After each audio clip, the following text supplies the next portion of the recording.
మరి మార్చేవిగా, మనతో మాట్లాడేవిగా, మన జీవితాల్లో గొప్ప వ్యత్యాసం కలిగించేవిగా ఉంటాయి. ఈ కీర్తన చదివిన తర్వాతే నేను మరి దేవుని యొక్క వాక్యాన్ని మరి బాగా ధ్యానించడం అనేది నాకు అలవాటైంది.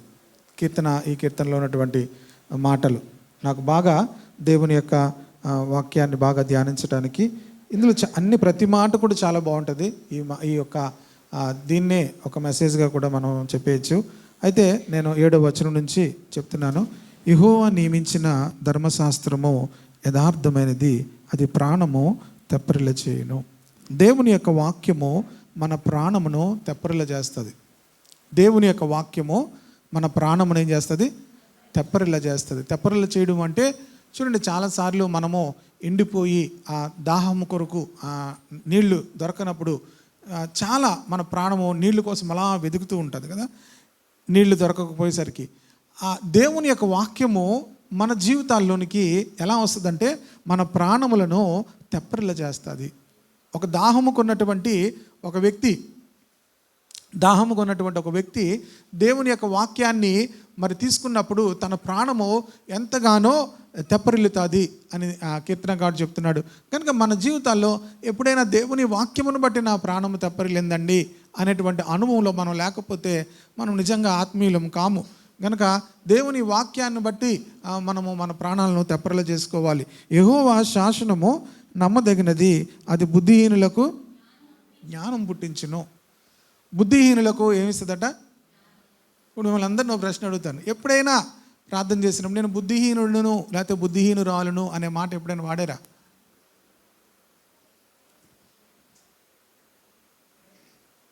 ఆడారట కొంతమంది. రోజు వాడుతున్నారా? Very good. సిస్టర్ గారు దసరా సెలవులకు వెళ్ళి ఈవేళ వచ్చారు. దసరా సెలవులు అయిపోయి అక్టోబర్ నెలలో దసరా సెలవులకి ఊరెళ్ళారు. ఈవేళ వచ్చారు. Praise the lord. హల్లెలూయా. దేవుని నామానికి స్తోత్రం కలుగును గాక. నేను బుద్ధిహీనుడును అనే మాట కనీసం మన జీవితంలో ఒక్కసారైనా పలకకపోతే నిజంగా మన బుద్ధిహీనులమే.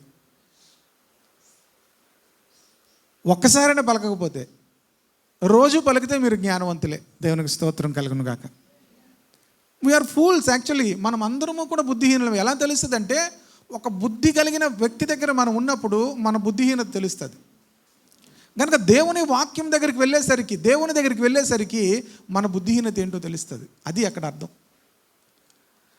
మిగతా వాళ్ళ దగ్గరికి వెళ్ళేసరికి నేను ఒకరితో కంపేర్ చేసుకున్నాను అనుకోండి, నా ఫ్రెండ్ ఆనోక్తో, ఆనోక్ కన్నా నేను తెలివేనుండే అనుకోవచ్చు.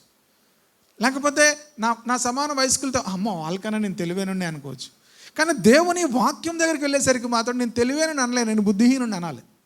ఎందుకు అనాలంటే దేవుని వాక్యము నా తెలివికి, నా జ్ఞానానికి మించినది. హల్లెలూయా. అంత జ్ఞానవంతుడైనటువంటి దేవుని దగ్గరికి వెళ్ళేసరికి ఏ వ్యక్తి అయినా సరే నేను బుద్ధిహీనుడను అనక తప్పదు. ఎందుకంటే దేవుని వాక్యం ఒక్కటే మనలో ఉన్నటువంటి ఆ బుద్ధిహీనతను తొలగిస్తుంది. హల్లెలూయా. దేవుని వాక్యం మనలో ఉన్నటువంటి బుద్ధిహీనతను ఏం చేస్తుంది? బుద్ధిహీనతను ఇంగ్లీష్లో ఏమంటారు? ఫూలిష్నెస్. మన జీవితంలో ఉన్నటువంటి ఆ ఫూలిష్నెస్ అంతటిని కూడా ఏం చేస్తుంది? కొన్నిసార్లు మనం మాట్లాడుతుంటే మన గురించి వాళ్ళని ఇది చాలా ఫూల్గా మాట్లాడుతుంది, బట్ వాళ్ళకి తెలియదు వాళ్ళు ఫూల్గా మాట్లాడుతున్నారని. బయట వాళ్ళకి తెలిసిపోద్ది, ఏంటి ఇంత ఫూల్గా మాట్లాడుతున్నాడు, ఇంత ఫూల్గా ప్రవర్తిస్తున్నాడు అనుకుంటారు. కానీ వీళ్ళకి తెలియదు. ఎందుకు తెలియదు అంటే దేవుని వాక్యము ప్రియమైన వాళ్ళరా మనలో ఉన్నటువంటి బుద్ధిహీనతను ఏం చేస్తుంది? తొలగిస్తుంది. హల్లెలూయా. కనుక రక్షించబడిన కొత్తలో నుంచి అలా వాక్యం చదువుతున్న కొద్దీ మరింతగా ఈరోజు ప్రభా నాకు బుద్ధి లేదు ప్రభా, నాకు బుద్ధిని దయచేయి అని చెప్పి నేను బుద్ధిహీనుడను ప్రభా అని అనేక సార్లు నేను ఒప్పుకోవడం జరుగుతుంటుంది. కనుక దేవుని వాక్యం ఏం చేస్తుంది అంటే బుద్ధిహీనులకు జ్ఞానము పుట్టిస్తుంది. ఇంకా మంచి మాటలు ఉండొచ్చు. యెహోవా ఉపదేశములు నిర్దోషమైనవి, అవి హృదయమును సంతోషపరుస్తాయి. హల్లెలూయా. కొన్నే మన జీవితాల్లో హృదయాన్ని సంతోషపరిచే ఉంటాయి. మన మనస్సును సంతోషపరిచేవి ఎన్నో ఉంటాయి. మన మనస్సుకు ఆహ్లాదంగా కనిపించేవి ఎన్నో ఉంటాయి. కానీ మన హృదయాన్ని ఏది కూడా సంతోషపరచదు. హల్లెలూయా. హృదయాన్ని ఏది కూడా సంతోషపరచదు. హృదయం సంతోషపరచుకోవడం కోసము మనిషి ఏం చేస్తుంటారంటే ప్రతిదాన్ని బాగా తినేస్తారు కొంతమంది సంతోషంగా ఉండడానికి. కానీ తినేసాక అర్థమవుతుంది, అమ్మ కదలలేకపోతున్నానే, కొంచెం జీలకర్ర, కొంచెం వాము, ఏంటి జీలకర్ర, వాము, ధనియాలు, తాలింపు సామాన్లు అన్నీ కూడా ఏం చేయాలి? మళ్ళీ మన హృదయం సంతోషపరచుకోకుండా మన మనస్సును లేకపోతే మన శరీరాన్ని సంతోషపరచుకుంటే ఏదైనా కూడా మనకు ప్రాబ్లమే. హృదయం ఏది సంతోషపరుస్తుంది అంటే దేవుని యొక్క వాక్యం. నేను దేవుని వాక్యాన్ని బట్టి సంతోషిస్తున్నాను అన్న వాళ్ళు ఎవరైనా ఉన్నారా? ప్రియమైన వాళ్ళరా, దేవుని వాక్యమును బట్టి సంతోషించే వారిని బట్టి దేవుడు సంతోషిస్తాడు. హల్లెలూయా. దేవుని వాక్యము మన హృదయాలకు గొప్ప సంతోషాన్ని పుట్టిస్తుంది. ఆమేన్. నిజమైనటువంటి ఆత్మీయుడు దేవుని వాక్యాన్ని బట్టి సంతోషించడం నేర్చుకోవాలి. దేవుని వాక్యము ధ్యానిస్తూ, ఎందుకు చెప్పాను కదా, ఈ కీర్తన నా యొక్క బైబిల్ మెడిటేషన్ లైఫ్ని మార్చింది. నేను నా యొక్క వాక్యాన్ని ధ్యానించేటువంటి విధానమును మార్చింది. ఈ అనుభవాలన్నీ నాకు కావాలి ప్రభువా అనుకున్నాను. చాలాసార్లు ఈ కీర్తన మీద చేసి ఎక్కడ ప్రార్థన చేసింది తెలుసా? బస్సులో ప్రార్థన చేశాను. నేను బస్సులో కూడా బైబిల్ చదువుకుంటుండేవాడిని. బస్సులో వెళ్తూ కూడా బైబిల్ చదువుతూ ఉండేవాడిని. అంటే చిన్న చిన్న బైబిల్స్ జోబులో పెట్టుకొని వెళ్ళేవాడిని. బస్సులో చదువుతూ ఖాళీగా ఉండడం ఎందుకు కనుక బైబిల్ చదువుతూ ఉండేవాడిని. అలాంటి సమయంలో ఈ వాక్యాన్ని బట్టే నేను ప్రార్థన చేశాను. ఇంకా కిందకి వెళ్ళినప్పుడు మరలా చెప్తాను. ప్రియమైన వాళ్ళరా, బుద్ధిహీనులు జ్ఞానం పుట్టిస్తుంది, ఇంకా హృదయమును సంతోషపరుస్తుంది. యెహోవా ఏర్పరిచిన ధర్మము నిర్మలమైనది, అది కన్నులకు. మన కన్నులు వెలుగు చూడడం వేరు, వెలుగు కళ్ళు వేరు.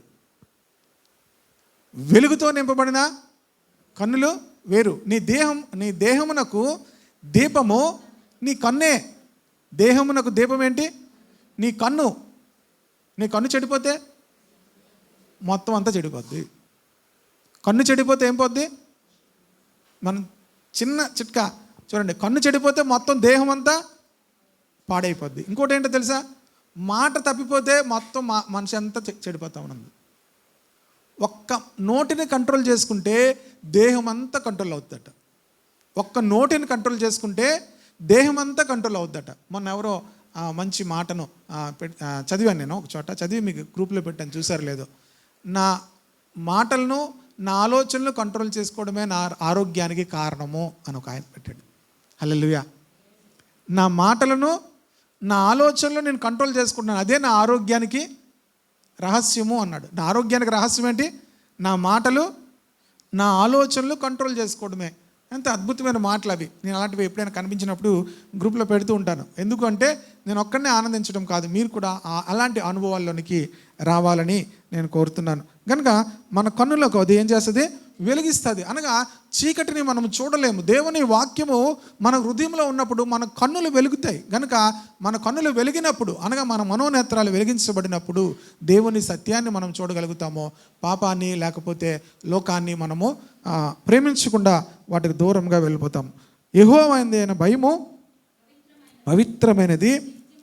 దేవుని యందు భయము కలిగిన వారు గుర్తించవలసిన విషయం ఏంటంటే అది పవిత్రమైనది. దేవుని యందలి భయం ఏంటి? పవిత్రమైనది. హల్లెలూయా. దేవుని భయము ఎవరిలో ఉంటుందో వాళ్ళు ఎలా ఉంటారంటే, ఎలా ఉంటారు? మళ్ళీ చెప్పండి అందరూ. పవిత్రంగా ఉంటారు. దేవుని యందు భయము, యెహోవా యందలి భయము పవిత్రమైనది. దేవునికి స్తోత్రం కలుగును గాక. నేను నిజంగా దేవుని యందు భయం కలిగి ఉన్నాను అనడానికి సాదృశ్యం ఏంటి అంటే పవిత్రతను కలిగి ఉంటాను. అది ఎంతకాలం ఉంటుంది? నిత్యము ఉంటుంది. దేవుని యందలి భయము మనకు పవిత్రతను ఇస్తుంది. అది ఎంతకాలం ఉంటుంది? నిత్యము ఉంటుంది. Praise the lord. హల్లెలూయా. కనుక దేవుని యందల నేను భయం కలిగి ఉన్నానంటే నువ్వేం కలిగి ఉండాలి? పవిత్రతను కలిగి ఉండాలి. ఎంతకాలం ఉండాలి? అది నిత్యము ఉండేది. మనుషులు ఉంటే ఉండేది కాదు, ఎవరైనా మన చుట్టూ ఉంటే ఉండేది కాదు. ఎవరు మన పక్కన ఉన్నా లేకపోయినా కూడా పవిత్రముగా ఉండగలగాలి. అది దేవుని యందలి భయం ఉన్నప్పుడు మాత్రమే మనకు అది వస్తుంది. చూడండి, ఏ మాట నాకు బాగా నచ్చుతుంది అంటే 10వ వచనం, అవి బంగారము కంటేనో కోరదగినవి, తేనె కంటేనో జుంటి తేనె దారుల కంటేనో మధురమైనవి. వస్తువులన్నిటిలో కూడా బంగారం ఏంటి? చాలా విలువైనది, ప్రశస్తమైనది. చాలా విలువైనది, ప్రశస్తమైనది. కనుక దేవుని యొక్క వాక్యం ఎంత విలువైనది? బంగారము కంటే. ఇప్పుడు మీరు గమనించండి, మీకు బంగారం విలువైందా, బైబిల్ విలువైందా? ఉత్తునికే. ఇప్పుడు బంగారం పక్కన బైబిల్ పక్కన పెట్టారు. ఇప్పుడు ఏం కోరుకుంటారు? ఉత్తునికే. ఏం కోరుకుంటాం? ప్రియమైన వార్లరా, బైబిల్ అది ఎప్పుడు ఉంటుంది. బోళ్ళు ఉన్నాయండి మా ఇంట్లో, చిరిగిపోయిన ఉన్నాయి, వాళ్ళేను ఉన్నాయి. మనిషికోటి, మనిషికి 2, పెళ్ళికోటి, పుట్టినరోజుకోటి, బోల్డ్ గిఫ్ట్లు వచ్చాయి నాకు. ఇవన్నీ బోల్డ్ ఉన్నాయి, వాళ్ళేను బోల్డ్ ఉన్నాయి. బంగారం కంటేను ఇవన్నీ ప్రాక్టికల్గా మనం అనుభవించకపోతే మన స్పిరిచువల్ కాదు. మన స్పిరిచువల్ గురించి మనం చెప్పుకోవడం కాదు, ప్రాక్టికల్గా రావాలి. అప్పుడు నేను చెప్పాను కదా, బస్సులో ప్రార్థన చేశానని. ప్రాక్టికల్గా ఇది నాకు లేదు ప్రభువా అని నేను చెప్పాను. ఎందుకంటే ప్రాక్టికల్గా నాకు ఏది ఎక్కువ? బంగారమే ఎక్కువ. ప్రాక్టికల్గా ఏది ఎక్కువ? బంగారమే ఎక్కువ. నీ వాక్యం నాకు అంత ఎక్కువైంది ఏం కాదు ప్రభువా. అమ్మ వినాలి అందరూ. మొక్క ఎలా వేసుకొని విన్నారనికి అర్థమైపోద్ది అప్పుడే నాకు. ఇలాగా స్టార్టింగ్ ఎలాగైపోతే ఇంకా తర్వాత ఇంకెలాగుంటారు? ఫిట్గా ఉండాలి. Praise the lord. హల్లెలూయా. కనుక దేవుని యొక్క వాక్యము బంగారము కంటేను విస్తారమైన మేలిమి బంగారము కంటేను కోరదు. ఆ వాక్యం మీద చేయి పెట్టి అప్పుడు నేను అడిగాను, ప్రభువా ఇది నిజమైతే నేను ఇలాంటి అనుభవంలోనికి రావాలి ప్రభువా. I want this experience lord. నేను ఈ అనుభవంలోనికి రావాలి, ఈ అనుభవం నాకు కావాలి ప్రభువా అన్నప్పుడు, ప్రభు ప్రియమైన వాళ్ళరా, ఎన్నో రాత్రులు నేను లైట్ పెట్టుకొని బైబిల్ మీదలాగా ఒక 60 రూపాయలతో, అప్పట్లో 60 రూపాయలకి వచ్చింది అది, ఆ టేబుల్ ల్యాంప్ కొనుక్కొని జస్ట్ బైబిల్ మీదే పడుతుంది అనమాట. మిగతా లైట్లన్నీ వేస్తే ఏమంటారు అందరూ? మాకు నిద్ర వస్తుంది, లైట్ ఆర్పు అంటారు కదా. నిద్ర వచ్చినప్పుడు మనుషులు ఎవరిని పట్టించుకోరు. ఆ అవతలోడు ఎవడైనా సరే నిద్ర వస్తుంది ఆపు, మామూలు అప్పుడు బాగానే ఉంటారు. మంచి నిద్రలో ఉన్న లేపండి వద్దులే అంటారు. ఏమంటారు? ఇక ఎవడు లేపుతున్నాడా ఏంటని చూడ, బెన్నీ లేపుతుంటా, టైం ఏం చూడండి తెలుసులే. మామూలు అప్పుడు అలాగండవు. ఆ నిద్రలో ఏమంటాడు? చూసుకో నువ్వు టైం తెచ్చుకో, వాటర్ కావాలి తెచ్చుకో, నువ్వు తెచ్చుకో, ఏంటంటే అంటుంటాడు అనమాట. లెగిసిపోతే తెస్తాడు. నిద్రలో మనుషులు ఏం చేస్తారు? చాలా విచిత్రంగా ప్రవర్తిస్తారు. వాళ్ళకి డిస్టర్బ్ చేస్తే ఇంకా తన్నేస్తారు కూడా. ప్రియమైన వాళ్ళరా, ఎందుకు చెప్పాను నిద్ర కోసం?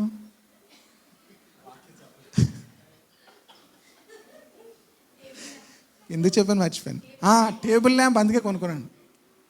ఓకే, ఎవరిని డిస్టర్బ్ చేయకూడదని ఒక 60 రూపాయలతో టేబుల్ ల్యాంప్ కొనుక్కొని ఆ టేబుల్ మీద పెట్టుకొని ఆ బైబిల్ మీదే పడుతుంది అన్నమాట లైటింగ్. రాత్రి 1 గంట 2 వరకు కూడా చదువుతూ ఉండేవాడిని. చదవడం దేనికోసం? ఏదో నేర్చుకోవడానికి, తెలుసుకోవడానికి కాదు. It's delight. అది బంగారం కంటేను, జుంటె తేనె దారుల కంటేను మధురమైనది. బంగారంని ఎలాగా మనం చూసుకుంటామో, ఆ తేనెను ఎలాగైతే మనుషులు ఆనందిస్తారో ప్రియమైన వాళ్ళరా, అంత ఆనందం దేవుని వాక్యాన్ని బట్టి ఆనందించే కృప దేవుడిచ్చాడు. హల్లెలూయా. అలాగ ఆనందించినప్పుడు నిజమైనటువంటి భక్తి, ఆనందం, భక్తిలో ఉన్న శక్తి తెలుస్తుంది. అందరూ భక్తి చేస్తారు, భక్తిలో ఉన్న శక్తి ఉండదు. భక్తిలో ఉన్నటువంటి ఆనందాన్ని, ఆ జాయ్ని అనుభవించలేరు.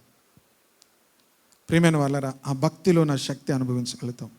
11వ వచనం, వాటి వలన నీ సేవకుడు హెచ్చరిక నొందును. దేవుని వాక్యం మనకి ఏం కలిగిస్తుంది? హెచ్చరిక కలిగిస్తుంది. వాటిని గైకొనుట వలన ఈ లోకంలో ఎవ్వరూ కూడా ఇవ్వలేని గొప్ప లాభం ఇస్తుంది దేవుని వాక్యం. హల్లెలూయా. నేను చెప్పింది జనరల్గా మీరు ఇలా చదివి ముద్దెట్టుకోవడం బైబిల్ని, అలాంటివి ఏం అవ్వవు. Nothing will happen. బైబిల్ మధ్యలో బుర్రెట్టు ముద్దెట్టుకోవడం, ముఖం మీద ఎట్టుకోవడం, తల కింద పెట్టుకోవడం, నథింగ్ విల్ హ్యాపెన్. నేను చెప్పాను చూసారా, బంగారము కంటేనో, తేనె కంటేనో, జుంటె తేనె దారుల కంటేనో మధురమైనదిగా దేవుని వాక్యాన్ని మీరు అనుభవిస్తే మీరు ఆ వాక్యమును బట్టి గొప్ప లాభం పొందుతారు. హల్లెలూయా. గొప్ప లాభం. ఎందులోని కూడా ఏది చేసినా కూడా అంత లాభం రాదు. దేవుని వాక్యం అలా ధ్యానించేవారు గొప్ప లాభాన్ని అనుభవిస్తారు. 12వ వచనం, తన పొరపాటులు తన పొరపాట్లు ప్రపంచంలో అత్యధికమైన కష్టం ఏంటి? మన పొరపాట్లు మనం కనుగొనలేం. దేవుని వాక్యం ఏం కనుగొంటుంది? మన పొరపాట్లు కనుగొంటుంది. ఆర్ఆర్కే మూర్తి గారు ఎందుకు బైబిల్ చదివారంటే బైబిల్లో ఉన్న తప్పులను పట్టుకోవడానికి ఆయన చదివారట.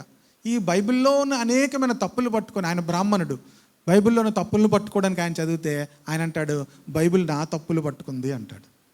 బైబిల్ నా తప్పులు పట్టుకుంది కనుకనే మరి నేను క్రైస్తవునిగా మారడం జరిగింది అంటాడు. కనుక ప్రియమైన వారు, బైబిల్ మన తప్పులు తెలియజేస్తుంది.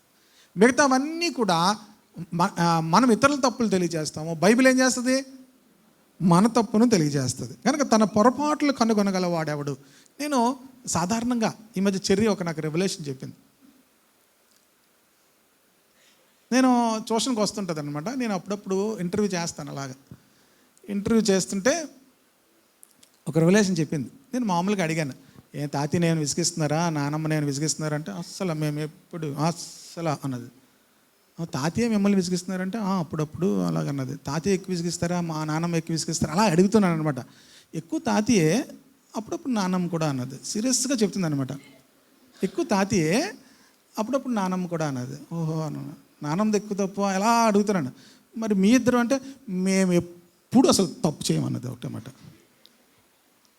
మా ఇద్దరు అస్సలు ఎప్పుడు చేయరండి. అస్సలు నీకు ఎప్పుడైనా ఇంతకుముందు కాదు, ఇప్పుడు కాదు, అసలు ఎప్పుడు చేయలేదన్న. ఆ ముందు వారమే వాళ్ళ ఇంటికి వెళ్ళాను నేను. ఆ 10 రోజుల క్రితమో ఎంతో. ఆ నానమ్మ నాకు ఇన్ని కంప్లైంట్లు చెప్పింది. ఇన్ని కంప్లైంట్లు చెప్తే మీ ఇద్దరు అక్కడ ఉండొద్దు, సాయంత్రం ఇక్కడ ట్యూషన్కి వచ్చేయండి, ట్యూషన్ అంటే ఇక్కడికి వచ్చి చదువుకోండి అని చెప్పి ఇద్దరిని పిలిచాను.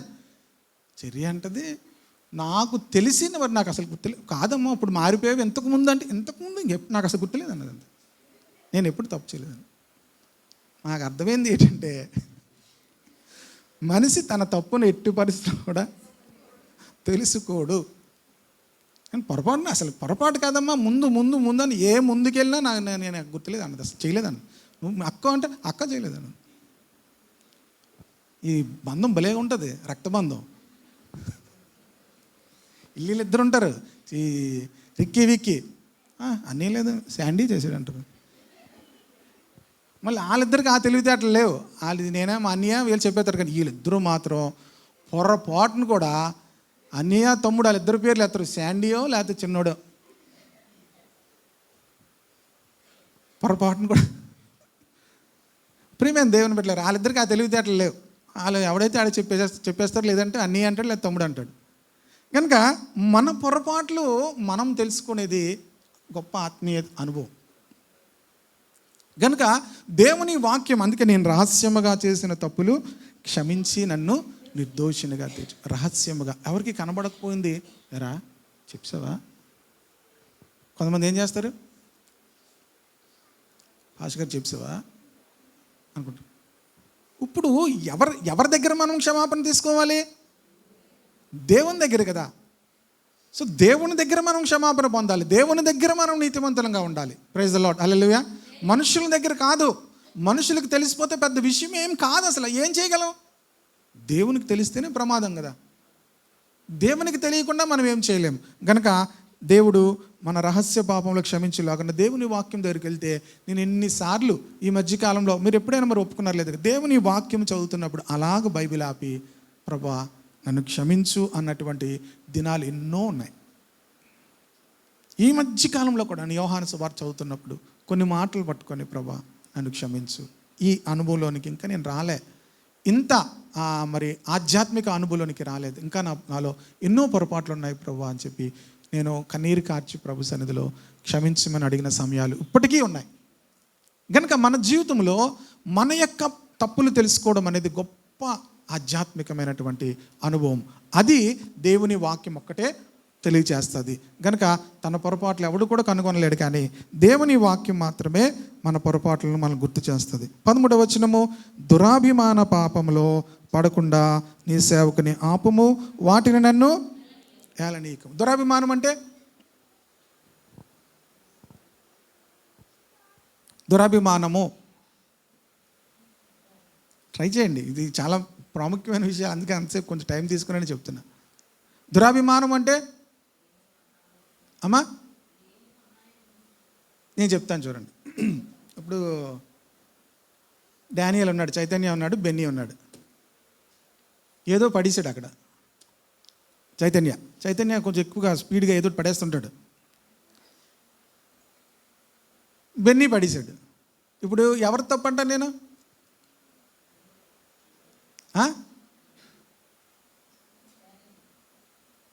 జనరల్గా అయితే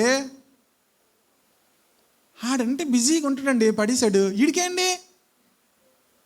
అర్థమైందా? ఇంకా వివరంగా చెప్తాను. బెన్నీ చేస్తే తప్పు కాదు, చైతన్య చేస్తే, ఇద్దరు చేసింది ఒకటే. ఎందుకు ఇప్పుడు నేను అంటే బెన్నీ చేసిన తప్పు కాదు అంటున్నాను? దురాభిమానము అనండి. ఏంటి అంటే మనం చేసిన తప్పు కాదు, ఎదుటోడు చేసింది. దీన్ని ఏమంటారు? అందరూ చెప్పండి. ఏంటి అది? మనల్ని ఏమంటున్నాడు భక్తుడు? అది నన్ను ఏలనీయకుము. సౌలు దగ్గరని చూశాడు. సౌలు దావీదు ఇద్దరి జీవితాన్ని చూసినప్పుడు సౌలు దురాభిమానంతో ఉండేవాడు. సౌలు దురాభిమానం. ఏంటి అభిమానము? యాక్చువల్గా అభిమానించాలంటే ఎవరిని అభిమానించాలి? దావీదుని అభిమానించాలి. కానీ ఎవరిని రాజు చేయాలనుకుంటున్నాడు? యోనాతానుని రాజు చేయాలనుకుంటున్నాడు. యాక్చువల్గా ఎవరు హీరో? దావీదే హీరో. ఎవరు పబ్లిక్ అంతా ఒప్పుకుంది హీరో అని? దావీదునే ఒప్పుకుంది. కానీ సౌలు ఏం చేస్తున్నాడు? దావీదుని చంపేసి ఎవరిని రాజు చేయాలనుకుంటున్నాడు? అది దురాభిమానం. అంటే మనలో ఆ తప్పు ఉన్న ఏమంటారు దాన్ని, ఆ క్యాపబిలిటీ లేకపోయినా వారిని పైకి తీసుకురావాలనుకుంటున్నాం. క్యాపబిలిటీ ఉన్న వ్యక్తిని ఏం చేయాలనుకుంటున్నాం? దావీదు బహుశా సౌలు జీవితాన్ని చూశాడు. సౌలు జీవితం ద్వారా అనేక విషయాలు మనం నేర్చుకోవచ్చు. ప్రియమైన వారలారా, దావీదు జీవితం ద్వారా నేర్చుకోవడం కాదు, సౌలు జీవితం ద్వారా అనేక విషయాలు నేర్చుకోవచ్చు. ఏంటో తెలుసా? మనలో ఏది ఉండకూడదో అది నేర్చుకోవచ్చు. చాలాసార్లు ఏది ఉండాలో కొంతమంది దగ్గర నేర్చుకుంటాము, ఏది ఉండకూడదో కొంతమందిని చూసి నేర్చుకోవచ్చు. తెలుసా మీకు? సౌలు ప్రభా ఎంత దురాభిమానంలో ఉన్నాడు. ప్రియమైన దేవుని బిడ్డలారా, దురాభిమాన పాపం అది. దురాభిమానం అనేది ఏంటి? పాపం. ఇండియా వాళ్ళు చేస్తే ఒకలాగా, పాకిస్తాన్ వాళ్ళు చేస్తే ఒకలాగా. ఇండియా వాళ్ళు చేస్తే తప్పు కాదు, పాకిస్తాన్లు చేస్తే తప్పు. చూడండి, కొన్ని మనము ఎవరైనా సరే ఎవరినైనా మెచ్చుకోవాలి. ఎవరినైనా ఏం చేయాలి? మెచ్చుకోవాలి. ఆ వ్యక్తిలో ఒక వ్యక్తి చక్కగా క్రికెట్ ఆడాడు అనుకోండి, చక్కగా when they played good cricket, వారిని అభిమానించాలి. అంతేగాని మన ఇండియాలో ఆడితే బాగా, లేకపోతే వాళ్ళు అయితే చెడ్డగా అనుకోకూడదు. దురాభిమానం అనేది క్రైస్తవుని జీవితంలో ఉండకూడదు. ఎవరినైనా సరే ఒక వ్యక్తిలో ఉన్న మంచి లక్షణాలను మనము మెచ్చుకోగలగాలి. మనలో మన పిల్లల్లో ఉన్నటువంటి చెడ్డ లక్షణాలను మనం కప్పేసి మనం వాళ్ళని మెచ్చుకుంటాం. నేను ఎప్పుడు నాకు తెలిసిన ఒక సహోదరుడు ఒక మాట చెప్పిన మాట నాకు బాగా గుర్తు. ఒక వ్యక్తిలో 90% తప్పున్నా 10% మంచి ఉంటే ఆ మంచిని మనం మెచ్చుకోగలగాలి. ఇది జనరల్ క్రిస్టియన్ వర్డ్ ఏం కాదు. ఇది జనరల్గా మేము చదువుతున్న టైంలో ఒక అబ్బాయి చెప్పిన మాట నాకు ఎప్పుడు గుర్తు. ఒక వ్యక్తిలో ఒక 10% మంచితనం ఉన్నా ఆ 10% మంచితనాన్ని కూడా మనం హైలైట్ చేయగలగాలి. 90% తప్పున్నా దానిని మనం హైలైట్ చేయడం కాదు. మనము 90% మంచి ఉన్నా 10% తప్పుంటే ఏం చేస్తాం? దాన్ని హైలైట్ చేస్తాం. అది తప్పండి అంటాం. కానీ ఆ 90% ఉన్నటువంటి మంచితనాన్ని పక్కన పెట్టేస్తాం. కానీ ఒక అబ్బాయి ఏమన్నాడు? 90% చెడ్డతనం ఉన్నా 10% మంచితనం ఉంటే ఆ వ్యక్తిని మనము మెచ్చుకోవాలి. ఒక వ్యక్తిని మనము అభిమానించినప్పుడు ఆ వ్యక్తి యొక్క వ్యక్తిత్వం మారుతుంది. తెలుసా మీకు ఎప్పుడైనా సరే చాలాసార్లు మనం ఎక్కువగా నిందిస్తున్న కొద్దీ డిప్రెషన్లోకి వెళ్ళిపోతారు. కొంచెం ఆ వ్యక్తిలో ఉన్నటువంటి మంచి, ఒక్కొక్కసారి పిల్లలు నా దగ్గరికి వచ్చినప్పుడు నేనే ఎక్కువ కొడతాను, కానీ దగ్గర తీసుకొచ్చినప్పుడు లేకపోతే లిడియా ఎవరిని కొట్టినప్పుడు నేను మళ్ళీ పట్టుకుని చాలా గుడ్ బాయ్, శాండీ చాలా గుడ్ బాయ్ అని ఇలా పట్టుకునే ఇంకా నాన్న అసలు నీలటు నీ అంత మంచోడు ఎవరు లేడురా అంటే ఇంకా వాళ్ళు కంగారు అయిపోతారు. ఇంకా ఎటు అవుతారో తెలియదు. ఇంకా సరే అలా వింటావా? ఓకే. చూడండి, మీరు ట్రై చేయండి. ఎక్కువ మనము ఆ వ్యక్తిలో ఉన్నటువంటి ఆ లోపాలను బట్టి మాట్లాడితే ఇంకా కఠినమైపోతారు. కానీ ఉన్నటువంటి ఆ కొంత మంచితనాన్ని కూడా హైలైట్ చేస్తే ఇంకా మంచిగా మారడానికి అవకాశం ఉంటుంది. కనుక దురాభిమాన పాపంలో పడకుండా నీ సేవకుని ఆపము, వాటిని నన్ను ఏలనీయకము. దురాభిమానంలో అంటే నేను చేసింది, లేకపోతే నా ఇలా బెన్నీ చేసింది మంచిది, మిగతా వాళ్ళు అందరు చేసింది ఏంటి బాలేదు అనేటువంటి ఆ పాపము నాలోకి రాకుండా, అది పాపము, ఇట్స్ ఎ సిన్. చాలామందికి తెలియదు అది సిన్, తప్పే ఉందండి అనుకుంటారు. ఇట్స్ ఎ సిన్ అని బైబిల్ చెప్తుంది. దురభిమానం ఏంటి? అందరూ చెప్పాలి ఏంటి? పాపము. కనుక మన పిల్లలు చేసింది మనము, లేకపోతే మనం చేసింది మనకు మంచిగా అనిపించడం చాలా ప్రమాదము, ఇతరులు చేసింది మనకి చెడ్డగా అనిపించడము తప్పు. కనుక దురాభిమాన పాపం అంటే ఎవరినైనా, ఒక వ్యక్తిలో మంచితనం ఉంటే ఎవరినైనా మనం అభిమానించాలి. ఆమెన్. అది పాకిస్తాన్ వాళ్ళైనా, ఆస్ట్రేలియా వాళ్ళైనా, ఎవరైనా సరే. ఇండియా ఆస్ట్రేలియా ఫైనల్ క్రికెట్ అయినప్పుడు Australia played very good cricket. ఆ రోజు మంచిగా ఆడారు, గెలిచారు. దానికి మనం వాళ్ళని బ్లేమ్ చేయడానికి, వీళ్ళని బ్లేమ్ చేయడానికి ఆయనకి ఏం లేదు. They played very good cricket. Praise the lord, hallelujah. మన ఎవరో ఒక ఆయన ఇండియా గెలవాలని బాగా ప్రార్థన చేసి డిసప్పాయింట్ అయ్యాడట. ఎందుకు? అప్పుడు మాస్టర్ గారు చెప్పారంట, రే నువ్వు ఒక్కడో ప్రార్థన చేసావు, మొత్తం వాళ్ళ దేశం అంతా క్రైస్తవ దేశం, మరి వాళ్ళు చేసి ఉంటారు కదా, వాళ్ళు చేసి ఉంటారు కదా, కొన్ని మనం ఆలోచించాం. ప్రియమైన దురాభిమానంలో ఉంటాం. కనుక దురాభిమాన పాపం మనలను ఏలకుండా మనం ప్రార్థన చేసుకోవాలి. దావీదు ప్రార్థన చేసుకుంటున్నాను, వాటిని ఏలనీయద్దు, అది పాపము అనేది. చివరిగా 14వ వచనం, యెహోవా నా ఆశ్రయ దుర్గమా, నా విమోచకుడా, నా నోటి మాటలు, నా హృదయ ధ్యానము నీ దృష్టికి అంగీకారముగా ఉండును గాక. ఎప్పుడైనా ప్రార్థన చేశారు ఇలాంటి ప్రార్థన? What a beautiful. నేను చెప్పాను కదా ఎంత అద్భుతమైనటువంటి కీర్తన అని. ఇంకా నేను మొదటి వచనాలు చెప్పలేదు, అదొక బ్యూటిఫుల్ మరి ఇల్లుస్ట్రేషన్స్తో చెప్పచ్చు ఆ మొదటి 4 వచనాలు కూడా. కనుక ప్రియమైన వాళ్ళరా, అక్కడికి వెళ్తే ఇక్కడికి రాలేమని చెప్పి ఇది నేను చెప్తున్నాను. నా నోటి మాటలు, నా అందరూ చెప్దాం ఇది, నా నోటి మాటలు, నా హృదయ ధ్యానము నీ దృష్టికి అంగీకారముగా అగునుగాక. What a prayer. నా నోటి మాటలు, నా హృదయ ధ్యానము నీ దృష్టికి, మై మెడిటేషన్, మై వర్డ్స్ అంతా కూడా నీ దృష్టికి అంగీకారముగా ఉండాలి ప్రభా. హల్లెలూయా. ఎంత హంబల్ ప్రేయర్, ఎంత అద్భుతమైన ప్రార్థన, ఎంత అద్భుతమైన కీర్తన. మీరు దేవుని వాక్యంలో ఉన్నటువంటి ఆ బ్యూటీ, ఆనందాన్ని చూస్తే నేను అనుకుంటాను ఇంకెక్కడ కూడా ఇలాంటి ఆనందం దొరకదు. వేరెవర్ నీకు సమయం దొరికినప్పుడల్లా కూడా బైబిల్ తీయండి, చూడండి మీ జీవితాలు ఎంత మీరు గంటల తరబడి ప్రార్థన చేసిన మీ జీవితం మారదు. కానీ బైబిల్ని మీరు ఇలా మెడిటేట్ చేస్తే నీ లైఫ్లో గొప్ప ఫ్రూట్ఫుల్గా మారిపోతావు, గొప్ప మారిపోద్ది నీ జీవితం. ఫుల్ నీ నోటి మాటలు, నీ హృదయ ధ్యానము ఆయన దృష్టికి అంగీకారముగా మారిపోద్ది. దురాభిమానం అనేది నీలో ఉండదు. ప్రైజ్ ది లార్డ్, హల్లెలూయా. ఎవరినైనా ఒకలాగే అభిమానిస్తాం, మందైతే ఒకలాగా, ఇతరులదైతే ఒకలాగా కాదు. కనుక ప్రియమైన వాళ్ళారా, ఇంకా మన రహస్య పాపములు, మన పొరపాట్లు మనం తెలుసుకోగలుగుతాము. పైకి వెళ్ళే కొద్దీ దేవుని వాక్యం సంతోషం ఇస్తుంది, కన్నులకు వెలుగునిస్తుంది, దేవుని అందులో భయము పవిత్రతలో మనల్ని నడిపిస్తుంది. ప్రియమైన మన ప్రాణమును తెప్పరిల్ల చేస్తుంది, ప్రాణము తెప్పరిల్ల చేస్తుంది. కనుక నీ వాక్యం ఉంటే చాలు ప్రభువా అనే అనుభవానికి మనం వచ్చేస్తాం. ఈ లోకంలో ఏం లేకపోయినా చాలు. ఒక భక్తుడు చెప్పిన మాట అండి, నాకు ఒక బైబిల్, ఒక కుండతో నీళ్ళిస్తే ఇన్ని రోజులైనా నా గదిలో ఉండిపోతాను అన్నాడు. రాజుబాబు గారు, ఆయన చనిపోయారు. రాజుబాబు గారు అని దేవుని సేవకుడు. ఆయన ఒక బైబిల్, కుండతో నీళ్ళు నాకు ఇచ్చి ఒక రూమ్లో ఉంచితే ఎన్ని రోజులైనా ఉండిపోతాను. మీరు ఎంత సమయం ఉంటారు? బైబిల్, వాటర్ బాటిల్ ఇస్తే ఎంత సమయం ఉండగలరు మీ రూమ్లో?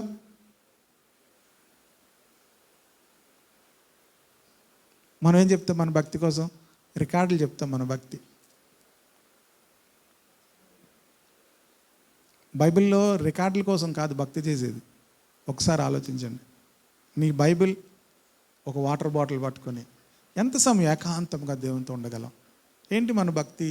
మన భక్తిలో ఉన్న అతిశయం ఏంటి? మన జీవితాలు ఎంత మార్చుకోవాలో తెలుసా? దేవుని వాక్యాన్ని బట్టి మన జీవితాలు మార్చుకుందాం.